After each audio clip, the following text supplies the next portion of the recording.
ভারতের পুনে শহরের বধুয়ার পেথের যৌনপল্লী থেকে ১১ বাংলাদেশি নারীকে উদ্ধার করা হয়েছে। বুধবার ভোরে ওই এলাকার বিভিন্ন যৌনপল্লী থেকে তাদের উদ্ধার করে পুনে সিটি পুলিশ।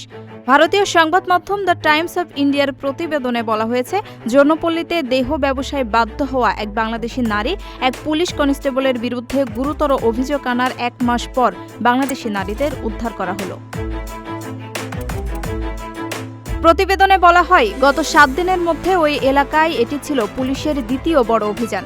এর আগে ১২ ফেব্রুয়ারি পুলিশ সেখান থেকে ২জন বাংলাদেশি নারী এবং বেশ কয়েকজন নাবালিকাকে উদ্ধার করেছিল। স্থানীয় সময় বুধবার রাত ১২:৩০টার দিকে উপপুলিশ কমিশনার ঋষিকেশ রাওয়ালের নেতৃত্বে ৭০০ সদস্যের এক বিশাল পুলিশ দল এই অভিযান চালায়। মূলত অবৈধভাবে থাকা বাংলাদেশি নারী ও জোরপূর্বক দেহ ব্যবসায় লিপ্ত হতে বাধ্য করা নাবালিকাদের খুঁজতেই এই তল্লাশি চালানো হয়।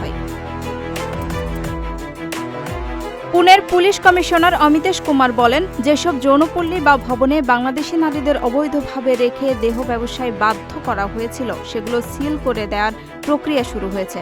পাশাপাশি এই নারীদের নিজ দেশে ফেরত পাঠানোর প্রক্রিয়াও শুরু হয়েছে। প্রবাসীদের জন্য নির্মাণ হচ্ছে দেশের প্রথম স্মার্ট সিটি, যেখানে থাকছে স্কুল, মসজিদ, হাসপাতাল, সুইমিং পুল, হেলিপ্যাড, পাঠাগার, জিম, সুপারমার্কেট, শিশু পার্ক সহ সকল নাগরিক সুবিধা। মাত্র ৩০ লাখ টাকা বিনিয়োগে মিলছে আকর্ষণীয় ফ্ল্যাট।